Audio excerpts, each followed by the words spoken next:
Siguiendo por el río de Moscú hacia el Gorky Park, pero no tiene que ver con la canción de Scorpions, nos topamos el monumento de Pedro I, Pedro el Grande, emperador de Rusia, que aparece con una escultura de 96 metros de alto. Se observa desde muchos puntos de la ciudad de Moscú y está imponente entonces con su mirada puesta hacia el horizonte, hacia el río, sobre una carabela que abajo también tiene más barcos y es parte de lo que representa. Una obra que fue inaugurada en 1997 y que también hay cierta polémica de la cual ya vamos a hablar, porque se observa también, como decíamos, hacia lo más alto, las velas y también desde la parte más abajo donde hay una fuente. Es un diseño que se aprecia aquí bastante bien y que los turistas hacen la escala y paran aquí entonces para verla, Alejandro. Sí, Tony, muchas gracias. Bueno, como lo decías, esta estatua de bronce y de hierro pues no ha escapado de la polémica, puesto que hay mucha gente en Moscú que le critica el diseño e incluso han llegado a considerar que no es bonita y que no va con el paisaje de Moscú. También entre las historias que se manejan está el hecho de que Zurab Tsereteli, que es el escultor que la hizo, la tenía prevista con otros fines, es decir, representar a Cristóbal Colón por un aniversario del Encuentro de Culturas, o lo que mal se conoce como el descubrimiento de América.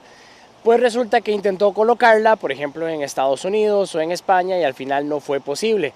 De manera que termina viniéndose para Moscú a ponerla por acá, con el resultado de que tenía que modificarla, evidentemente, y ahí es donde se supone que la adaptó para que fuera Pedro I o Pedro el Grande, este personaje de la historia rusa del siglo XVIII que gobernó en los años 1700 y que sin duda ha marcado un antes y un después en la historia de este país, con sus reformas en educación, con su manera de distribución de la riqueza, con su visión para el comercio y desde luego con sus triunfos en batalla también, porque era un tipo, un estratega al que se le reconoce pues precisamente sus habilidades al mando de las flotas, por ejemplo. De hecho, la escultura se supone que también representa el poderío de los navíos rusos. Estamos en la orilla del río Moscú y desde luego que esto es un atractivo turístico porque pasan muchos de los paseos en bote por aquí y la gente que viene saca sus teléfonos para hacer video, para hacer fotos de esta estatua. Hay una brisa que corre fresca cuando hace mucho sol y sin duda pues llama la atención desde muchísimos puntos de la ciudad. Es que son 96 metros lo que mide. La sexta más alta del mundo, incluso se dice que es la más alta de Rusia.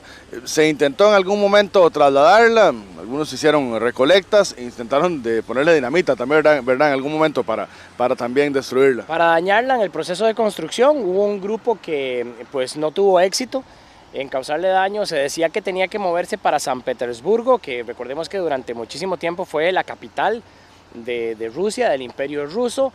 Sin embargo no fue así, está acá y pues retrata a este personaje que le decían Pedro el Grande, a Pedro I, porque medía 2 metros de altura con 3 centímetros.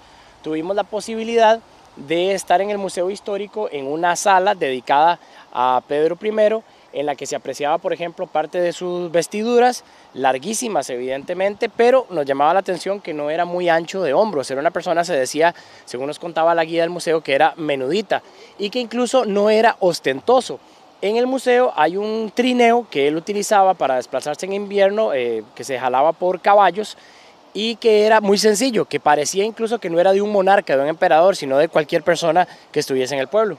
Lo de Pedro I tampoco es muy querido en Moscú porque en su momento se llevó la capital para San Petersburgo, ¿verdad? Es parte de la polémica que hay. Los barcos que están abajo representan a los que derrotó. Sin embargo, el diseño es muy similar a los que utilizaba la Armada rusa, entonces por ahí también contrastaría un poco con que derrotó a los enemigos y los barcos más bien representan a los rusos. Aquí donde estamos es el monumento de Pedro I, de Pedro el Grande. Otra de las críticas es que aparentemente el personaje está desproporcionado con el barco, ¿verdad? Con el tamaño del barco también.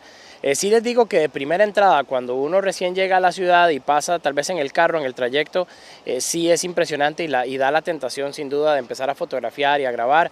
Es una zona muy cómoda, estamos en un paso peatonal donde la gente anda en bici, en scooter, en patines, viene a conversar, a descansar simplemente, así que creo que independientemente de la figura, este sitio encierra historia y es muy cómodo para pasar el rato. Y al frente, cruzando el río, pasan los vehículos también, es una calle principal de Moscú, pasan los vehículos y también entonces se observa, les queda de frente en algún momento, además por su altura se ve desde muchas partes de la ciudad, es Pedro I, Pedro el Grande, emperador de Rusia, que tiene su monumento aquí muy cerca de la iglesia de Cristo el Salvador, donde estamos entonces en Moscú con Pedro I, Pedro el Grande.